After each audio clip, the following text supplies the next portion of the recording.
tonight. And on the end of the night's call, I'll be making announcements of how you can stay connected to Mr. Brown and what is happening with his platinum speakers and the movement of igniting voices of hope all over the world. So without further ado, ladies and gentlemen, I present to you the legend himself, none other than Mr. Les Brown. Les, are you with us? Yes, I am, and I plan to be with you for a long time. I know that's right, because we just can't get enough for you, Mr. Brown. So thank you so much for being here, and hearing your voice is always a privilege and a pleasure. All right. Well, I thank you so much for your help and support, and Nita Boo, and hosting and making it possible for me to be able to speak to everybody. Someone said I'm supposed to be in Athens, Georgia. Please email me at lesbrown.com, because somebody's head go roll tomorrow morning. Athens, Georgia.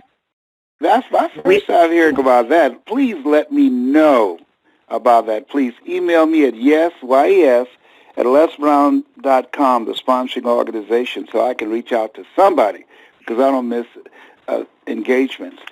So, but let me get into my presentation tonight. I want everybody to think about some goals and dreams that you'd like to achieve. And first of all, every opportunity that I get to be on this call, I'm going to affirm you. I'm going to validate you, because you represent a small number. It's a small number of people that would take the time to carve out some time to hear something that can help them to live their dreams, to become a better person, to make a difference in their community, to be able to stretch themselves and to challenge themselves, to use all that God has placed in them. Most people are spectators. They spend the majority of their time watching entertainment, sporting events, television. That's what the majority of people do. Majority of people spend their time and their money on things that provide for them relief from their life, stress. They look for distractions.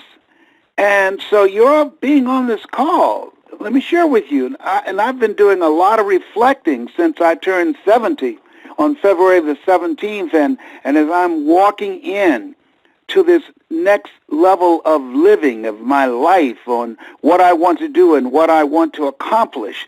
And as I'm talking to my twin brother on a regular basis and reflecting on our lives and my other brothers and sisters that we were adopted together, it's interesting how people can be raised in the same household, same parents, and end up dramatically different.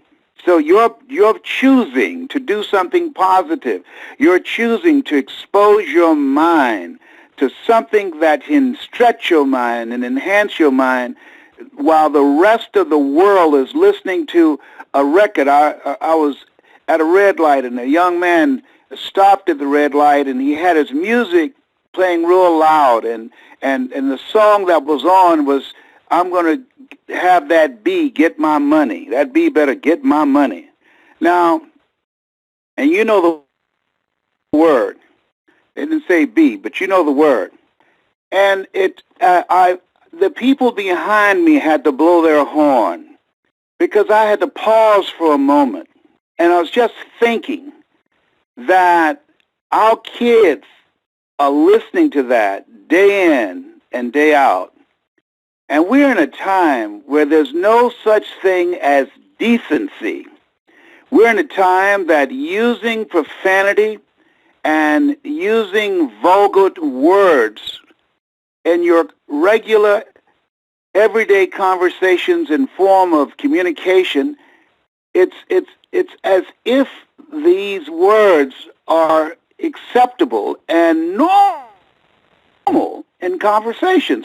I have a friend, we have investments in daycares, and to hear young kids, I'm talking about 4 and 5 years old, sometimes younger, using profanity. And sometimes parents stand around and hear it, so, isn't that cute? Oh, look at her. Did you hear what she just said? Let me tell you something. There's nothing cute about that. And when you look at most of our kids all tattooed up. I got a nephew that's getting out of jail, and I'm not sure, not out of jail, out of prison. And I'm not sure he's ready, because he said to my sister, if she couldn't come pick him up, he will have one of his homies pick him up. Let me tell you something. First of all of his homies are felons. One of the rules when you get out of prison, you're not to associate with felons. That's parole violation, not to even be in a car with them, in the same place with them. So that says to me, he hasn't learned anything. He's got more tattoos now than when he came in, and all the other tattoos that he had before he went in, that said to me, that was preparation. That was preparation. He went to graduation. It's a boy's passage. You know, it's that these young guys see going to jail as street cred, gives them credibility.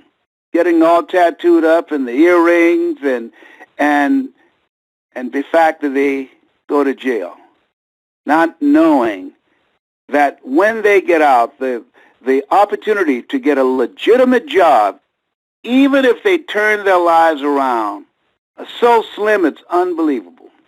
Can't even work in a school as a janitor. Can't work in a daycare center. Can't work in hospitals. I mean, they're just, the society make them pay over and over and over and over and over again. That's why the recidivism rate is over 87%, because they can't find a legitimate way to earn a legitimate living. They can't get public housing. But my nephew, who wanted to go to jail so desperately and worked so hard at it, he got exactly what he deserved, and I thought he would have learned something. See, if I went to jail, prison, and they told me, we don't want you associating with any ex-felons, and nobody was around to come pick me up, and I didn't have bus fare, I would just say, point me in the direction of where I need to go. I would walk. I remember my cousin Boo and I, we were in a car with some friends, and they started lighting up. Mac Arthur to my left, he started shooting up heroin, and then the other guys in the car, they started smoking weed. I said, can y'all pull over for just a minute? Just a minute, just pull over to the side. I said, what, you got to have, you got to have a leak? I said, just pull over for just a moment. I need to stop for just a moment. Then when they pulled over, I got out, Boo got out, probably about 2 o'clock in the morning. We're in Liberty City, and we walked. It took us probably 2 to 3 hours to get home. We walked. I was not going to be in that car when the police pull them over smelling weed, alcohol, and drugs in the car. No, absolutely not. And so one of the things that these young boys like my nephew, just straight up dumb with a capital D, stupid with a capital S. It's unbelievable. I find this hard to believe. And so what I want you to think about right now is, number one, stay away from dumb people. Lazy, trifling people who have no qualms about complaining and sitting around looking at television and wondering, will the Cavaliers make the playoff? And did you see the last episode of Scandal, while they're living a scandalous life? Wasting their time away. Trust me on this. And I look at this stage of my life, and I look at people who I knew had great potential. I knew they were intelligent. Saw a guy that spent many years in jail. He was smart. I used to copy off his paper. Had it not been for him, I wouldn't have gotten out of school. I copied off his paper. But he was dumb. He hung around losers. He was dumb. He always found himself with the wrong people in the wrong place at the wrong time. And there are a lot of people doing that right now who don't end up in prison or in jail. I believe the world consists of the caught and the uncaught, but who have imprisoned themselves by surrounding themselves with do-nothing, energy-draining people who don't learn. 85% of people, after they graduate from high school, never open up a book. And only 10% who do open up a book don't go past the first chapter. Wow. So part of what I'm suggesting to you as you think about your goals and dreams, separate yourself. As you think about where you want to go with your life, you want to begin to saturate your mind with positive stuff. Just imagine our kids are singing songs that be better give me my money. Now, it's scientifically proven words affect how your brain works. Do you hear me? Your words affect how your brain works. So if you're around people who have empty conversation or conversation that's filled with profanity and ignorance and vulgarity, it affects how your brain works. Do you hear that? I'm not making this up. This is scientifically proven. So you have to not only watch your language, but you have to watch the language that you expose your mind to. There's certain comedians I love them. They're talented. I just can't sit through the cursing. I can't do it. I love Chris Rock. He's a talented guy. I met him. He's an introvert, very reflective guy. Can't sit through his program. He's got to drop the F word too many times for me. Listen, that's not good for your mental and physical health. Do you hear me? There's some things that you can make funny and you never have to ever use profanity. But today, it's about how low can you go. It's today, how vulgar can you get. And today, these young people, they respect nobody, nothing. Nothing. And so my heart goes out to parents who have children. These young kids today, what they're being exposed to. My God. My God. It's something else. I say to you, you got goals and dreams. You're going through some tough times right now. Won't cost you nothing. Go on YouTube.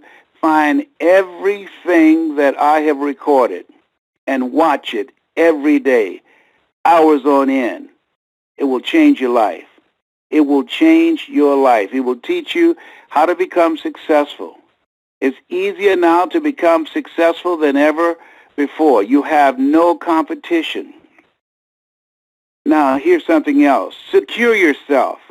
I called to talk to a friend of mine who worked at a radio station in Detroit with Mildred Gaddis, and they laid him off. Brilliant guy. Laid him off.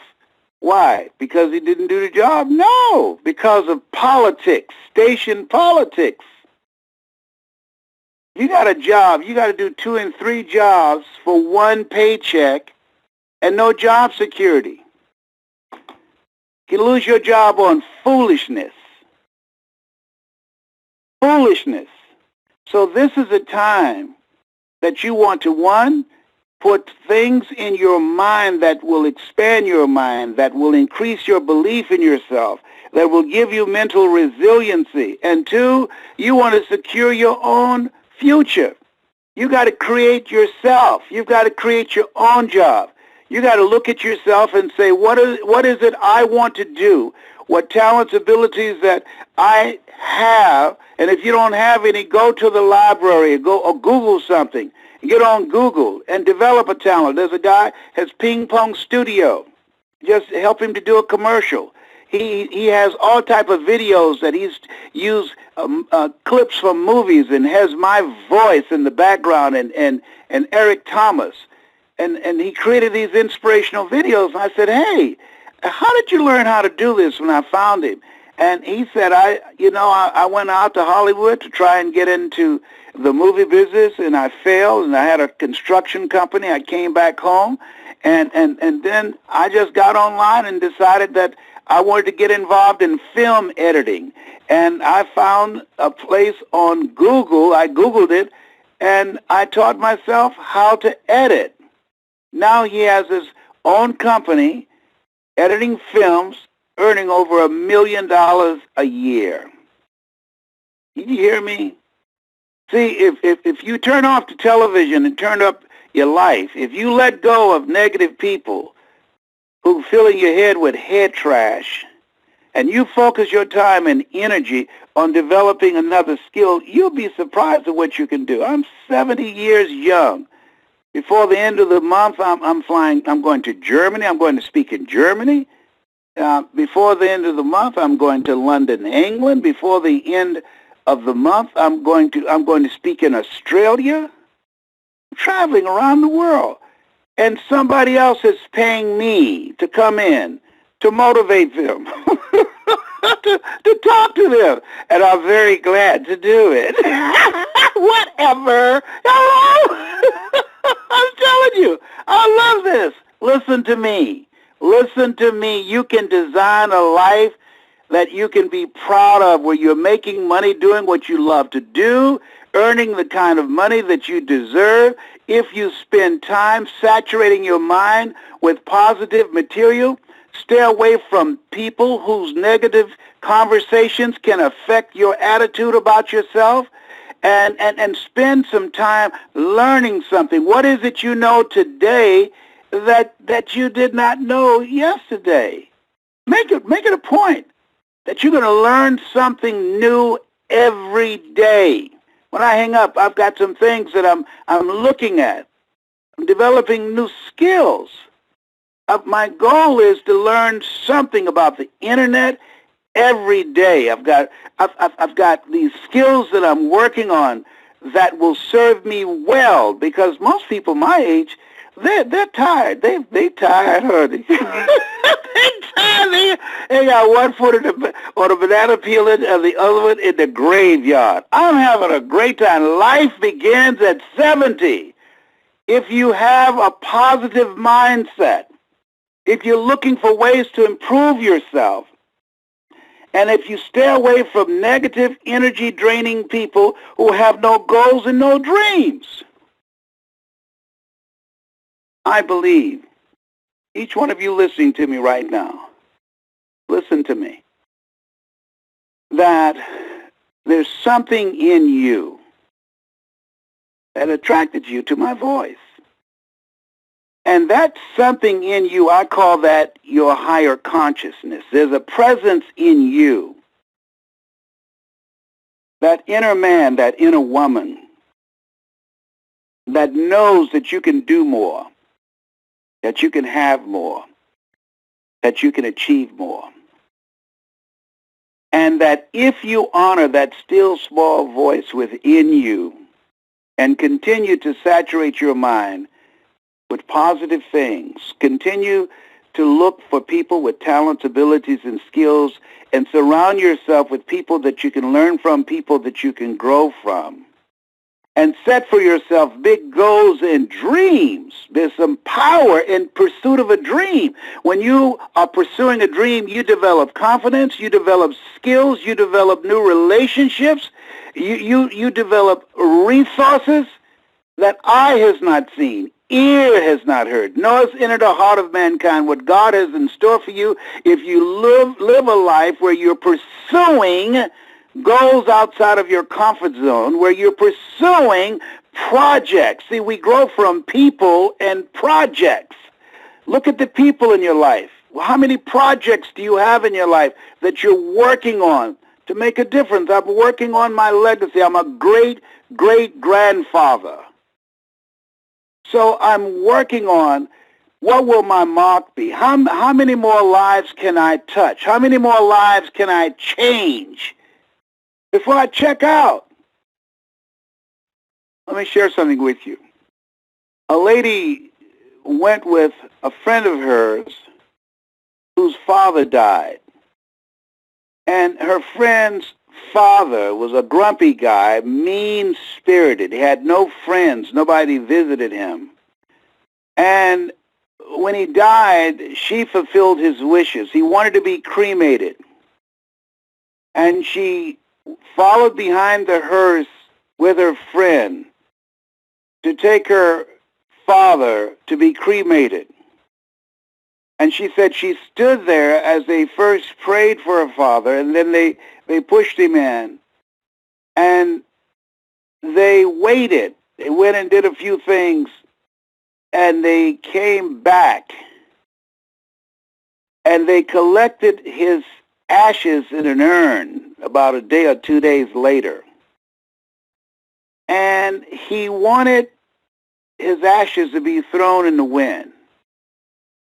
And she said, as her friend threw her father's ashes in the wind, and the wind blew the ashes, she said what grabbed her and moved her so deeply was, as the ashes disappeared, it was as if her friend's father never existed, because he didn't live a life of contribution. He didn't have any projects that he was working on that would make a difference. He didn't build relationships with people that could have helped him do some of the things that he was sent here to do. No one was there to witness the throwing of his ashes but his daughter and a stranger. Most people go through life like that. They die unlived lives. And I believe there's something in you that's causing you to hear my voice. Something in you that says, I want to live. See, it's one thing to survive, but what it takes to live and what it takes to survive is two different things. Most people in survival mode are caught up in weapons of mass distractions. So, my message to you, and you already know it, fill your head with words that can empower you. Spend several hours. I do it on a regular basis. Every day I have to spiritualize my thoughts. I have to listen to things. Why? Because you're going to take some hits. Think it not strange that you're going to face the fiery furnaces of this world. You're going to take some hits. Something's going to happen to you or someone you care about, and you need the mental resiliency to accommodate the things that will be coming your way. Well, that's nothing happened to me. Don't worry, just keep on living. Trust me. Trust me on this. Your time will come. Your name will be called. So isolate yourself. Take time every day. I call it God moments. Your time with God, that you won't read any text messages or emails or take any phone calls, but you just spend that time listening and reading and praying and meditating to fill yourself up, to build mental resiliency. Next thing, make it a point to learn something. To learn something that will allow you to continue to grow, that will allow you to continue to stimulate your thinking, your imagination. Because we're here to do a work. There's a calling on your life and my life. And as we learn, as we grow and expand, you'll discover things you can do that you don't even realize right now. Most people fail in life not because they aim too high and miss. Most people fail in life because they aim too low and hit. I did that for many years. I didn't think I can do what I'm doing. I'm flying around the world, people paying me, strangers, to come in and teach them how to be successful. I didn't think I could do this because I don't have a college education, because I was in special education all through school and labeled educable mentally retarded. I didn't think I could do this. Listen to me. There are things you can do that you don't know, and you've got to challenge yourself. Well, I tried some things and they didn't work out. So what? You will fail your way to success. Walter P. Chrysler failed in the automobile industry 42 times, but my God, look what happened to 43. You will fail your way to success. And the other thing is, start watching people, observing them. People, see, I believe in energy. I believe in energy. There's some people that don't need to be in your space. There's some telephone calls you don't need to take. Some conversations that you don't need to expose yourself to because it will pollute your mind with ignorance. And so start being selective of who you give your time to. Ask the question, what value is this person bringing to me? Am I growing mentally, emotionally, spiritually, intellectually? Do they bring me peace? I call a friend of mine, Dwight Pleasure, one of my platinum speakers. He gives me a sense of peace. He's my spiritual brother. I love talking to him. John Garcia. There are certain people in my life that to hear their voice brings me a sense of peace and comfort. Certain people I talked to, I was with Alicia and Lorette today, two friends of mine who earn over $100,000 a month, and I struck a partnership with them. And those are my money-making partners. When I'm with them, the ideas are just flowing out of me. Flowing, because of that kind of creative energy that I was in. Who's in your corner?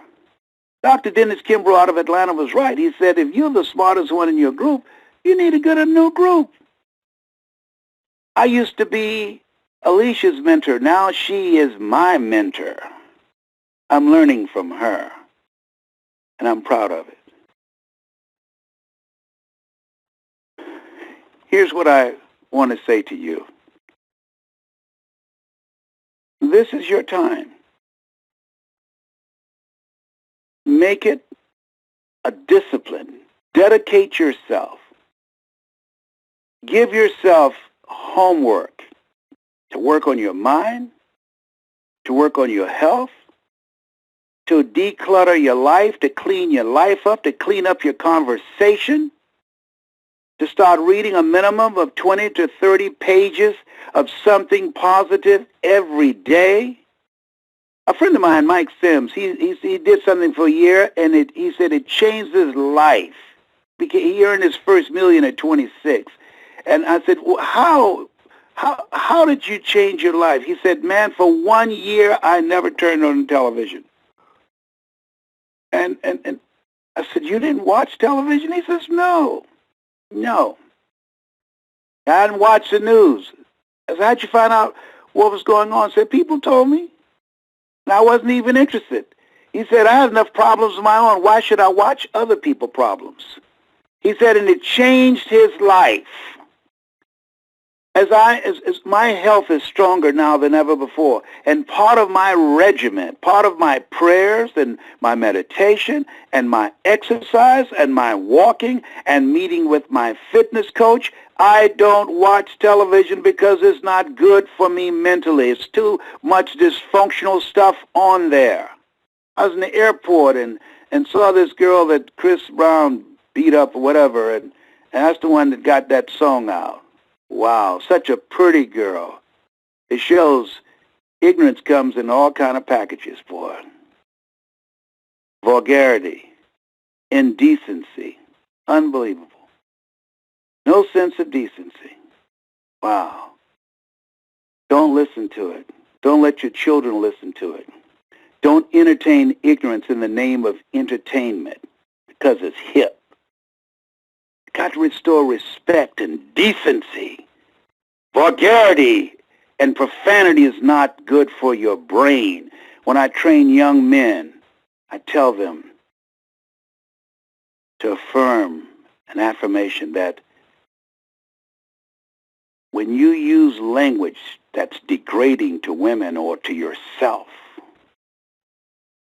profanity is the strongest expression of a weak mind. Write that down.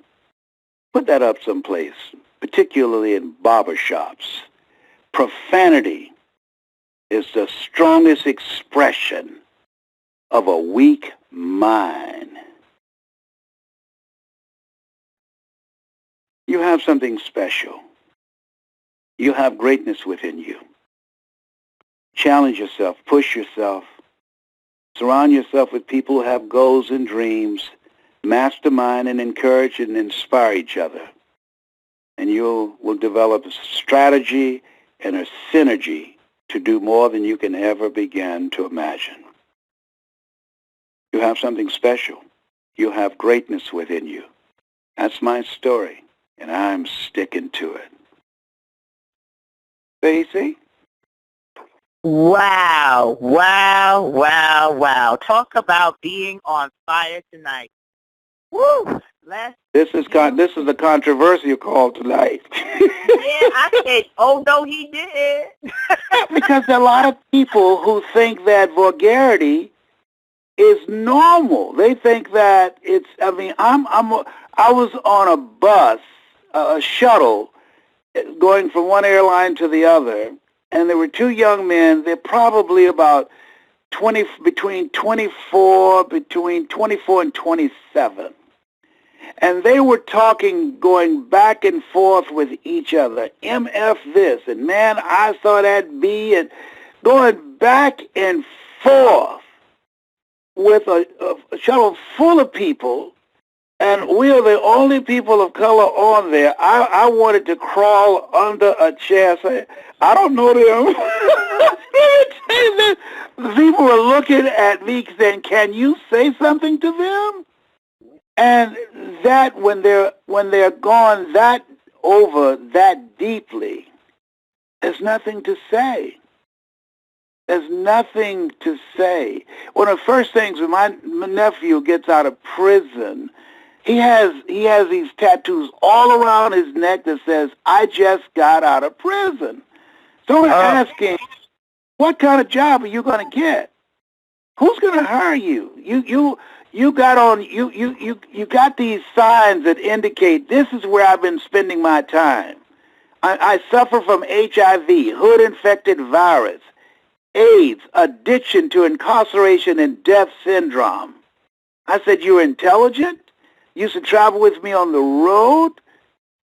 I said, come on. You didn't come out of that kind of home. Now, your father went to prison, but my sister raised you to be a respectable young man. You were on the honor roll. You got an academic scholarship, and you decided to go to school and spend your time partying and doing drugs and breaking in people's houses in Atlanta, and got arrested, and a lady judge recognized your intelligence as you told her that you had a girlfriend that was pregnant and you have learned your lesson and you will change your behavior, and she gave you a break and put you on probation. And you went out and broke in another house while on probation, got arrested again. And she gave you another break, and she said, I don't ever want to see you again, and you came back a third time. That's what I call retardation, stupid with a capital S. And I don't like to use those types of words, but you know what? You got to call it when you see it. You know, Maya Angelou said, if it walks like a duck, talks like a duck, quacks like a duck, it's a duck. It's a duck. Absolutely, Les. Yes, and if you know what, if you hang around these people, it will drive you to drinking. You just snap. I mean, and he had the unmitigated gall. My nephew had the unmitigated gall, and I'm so glad I wasn't there to say to my sister, I'm here because of you. You weren't a good mother. Look here. I'd have body slammed him. Let me tell you something. She did all she could do, but he decided to run the streets with his homies. But when he needs money on his books, he doesn't call his homies. He calls my sister his mother. Can you put some on my books? Wow, wow. Exactly what I say, wow. But you know what?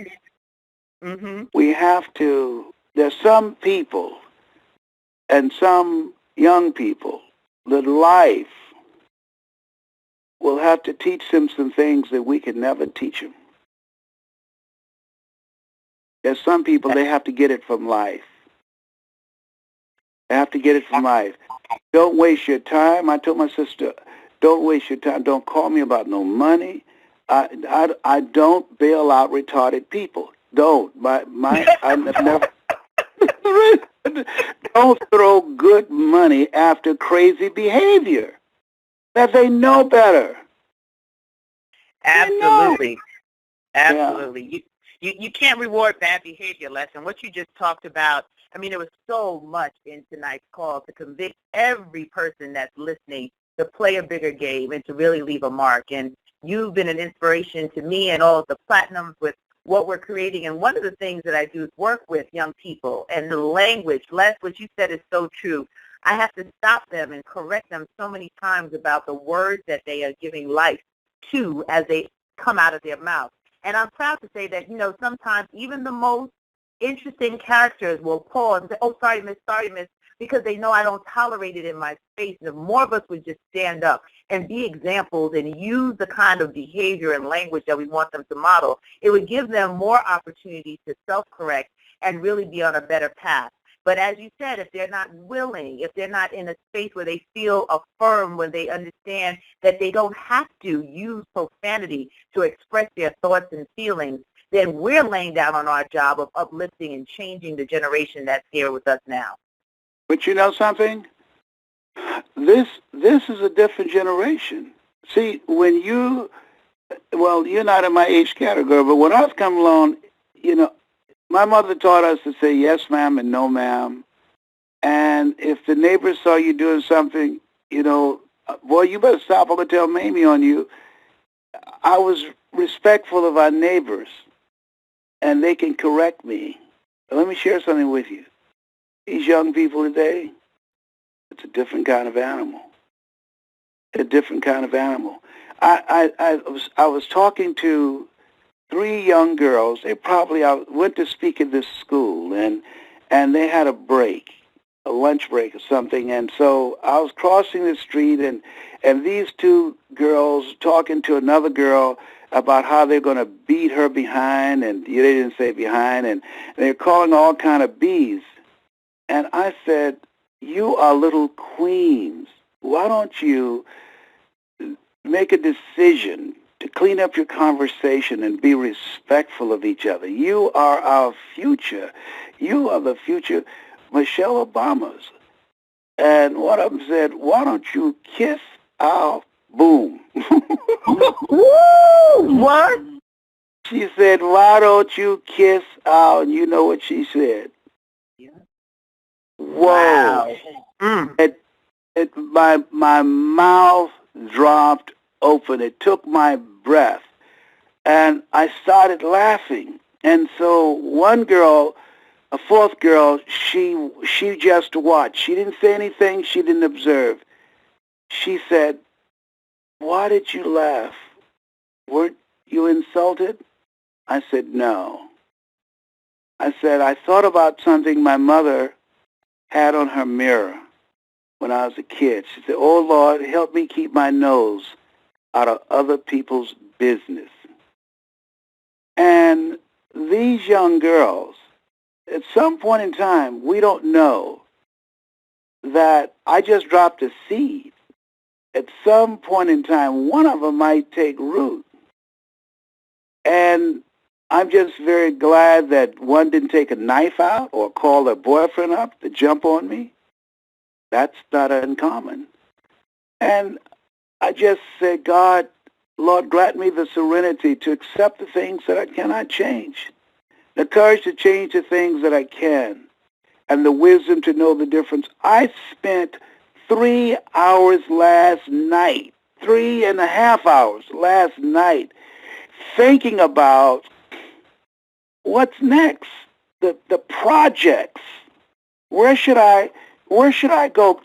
Is anybody interested? I want to start a movement to save young men and young girls. I got a training for that. That 1, change their mindset. 2, teach them how to become effective communicators. 3, teach them how to dress like a prospect and not a suspect. 4, teach them how to develop a relationship that's an asset to them and not a liability. And 5, teach them how to earn income over the internet. Even if they have a felony in their record, they can earn money and never have to go out and be rejected in the job market. But guess what? The majority, 99% of my engagements, I'm leaving the country. You know, they ask me, given the state of the people in your country who look like you, how do you have time for us? I was born and raised in Liberty City. They don't call me in Liberty City or Overtown in Miami to come there and speak or train. That's where I started.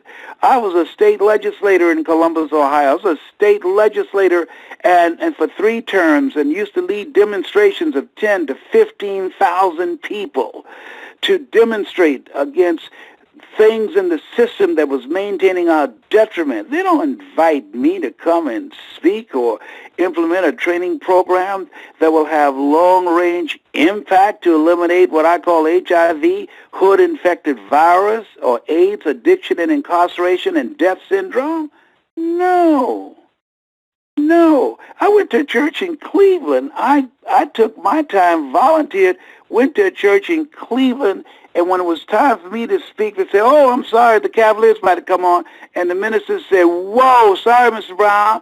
And they ran out of the church. Do you hear me? I never got to speak. Wow. I walked real slow, hoping that one will say, I said, "God, just give me one. Just give me one." And most of them were ex-offenders. Have one stop me. And I walked slow toward my car, saying, "Touch one of them, Lord. Touch one that I could talk to. That's my assignment. Like Mr. Washington touched me." And by the time I got to my car, I was crying like a baby because not one stopped. Not one. The parking lot emptied. Following behind a minister who had a brand new car, collected from them. And there's an old saying, wherever you find yourself, at some point in time, you made an appointment to be there.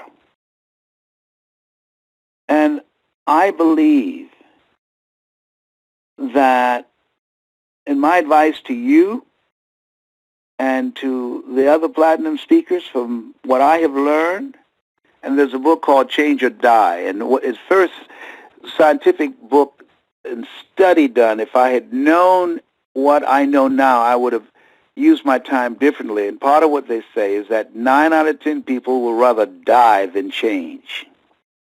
Would rather die than change. Yes, and that's been proven. But here's what. Jesus said, "Whosoever will, let him come. Whosoever will, let him come." I walked slow. I didn't call anybody. I walked slow so that somebody who was willing to call me, to stop me and say, "Hey, mister, can I talk to you?" As I did with Mr. Washington. "Mr. Washington, I'm the one, sir. Look at me. My mother works in the cafeteria. They call me the dumb twin. You spoke to me that changed my life. Sir, thank you. I'm the one, sir. I'm the one." And I was hoping that one of those young men would say, "I'm the one." But it didn't happen then, but it happened later on someplace else. And so whosoever will, work with the willing. Work with the willing. Don't waste your time with people who are not ready yet.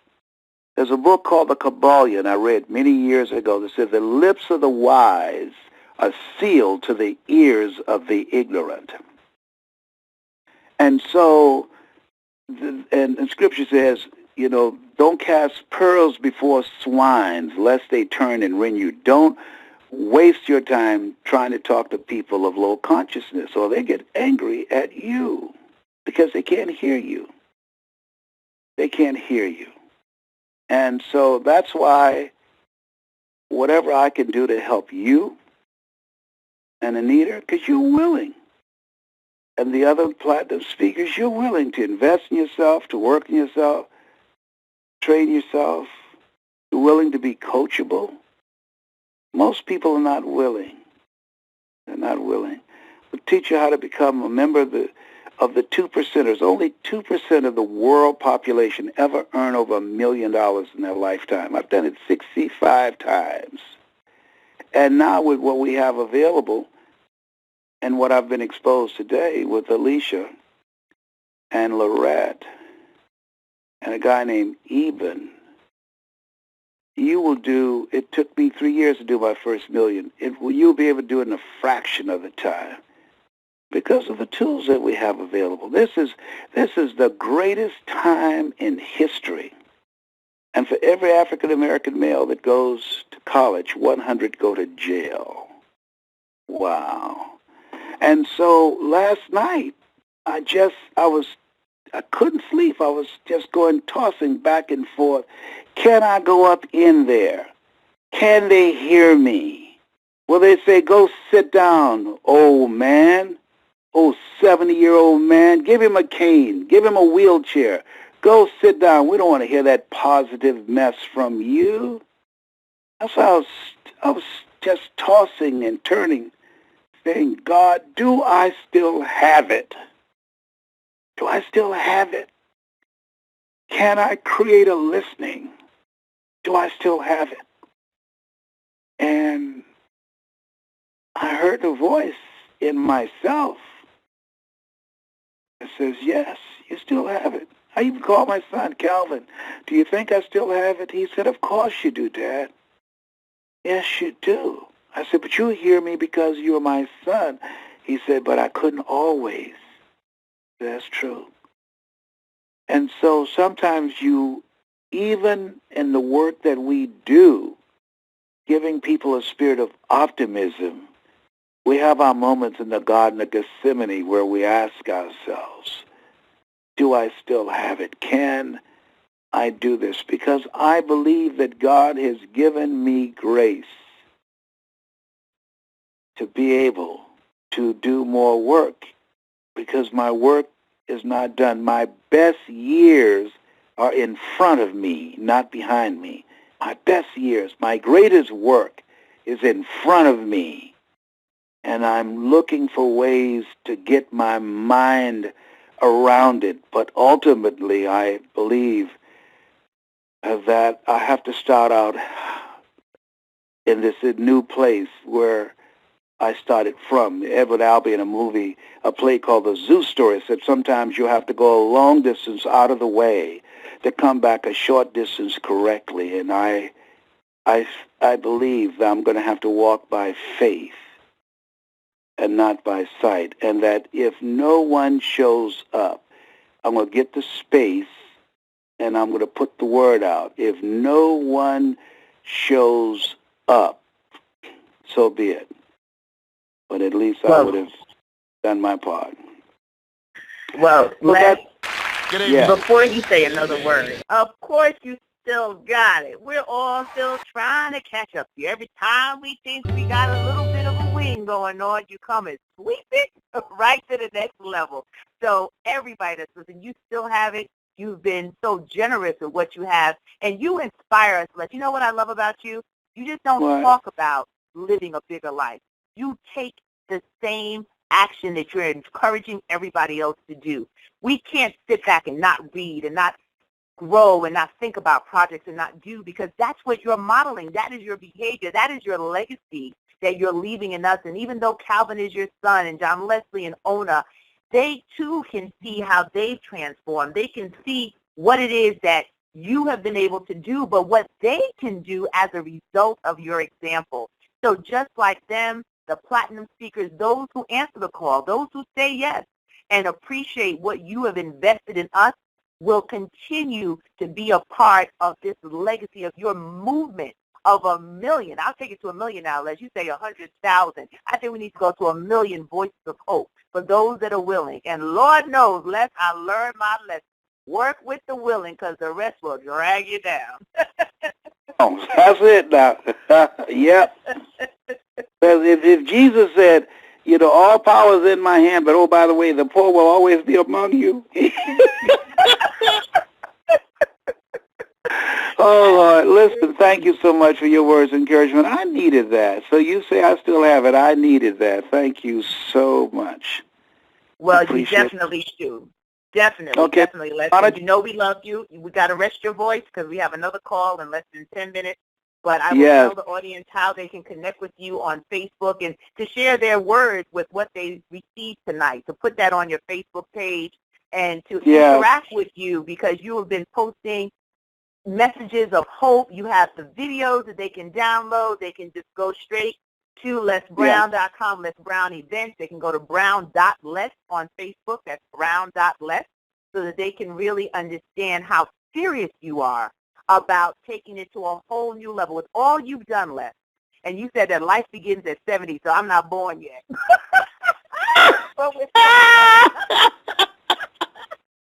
I love it. Okay, well, listen, those of you that heard the message tonight, I would like to hear something from you. If you heard me tonight, yes, at lesbrown.com. Email me. I want your comments. And if you have a voice and have a urge and a hunger to make a difference in people's lives, let me know that, too, in the email. Yes, at lesbrown.com. Thank you. Thank you so much, Stacy. You have something special. You got greatness in you. That's my story, and I'm sticking to it. Thank you, Les. Love you to life. Thank you again. And thank you, ladies and gentlemen, especially our first-time callers that found out about Les Brown's Motivational Monday Night Call. Mark it on your calendars. Put it in your book. This is your place to be. Every Monday night, 8 p.m. Eastern Standard Time. Tell a friend.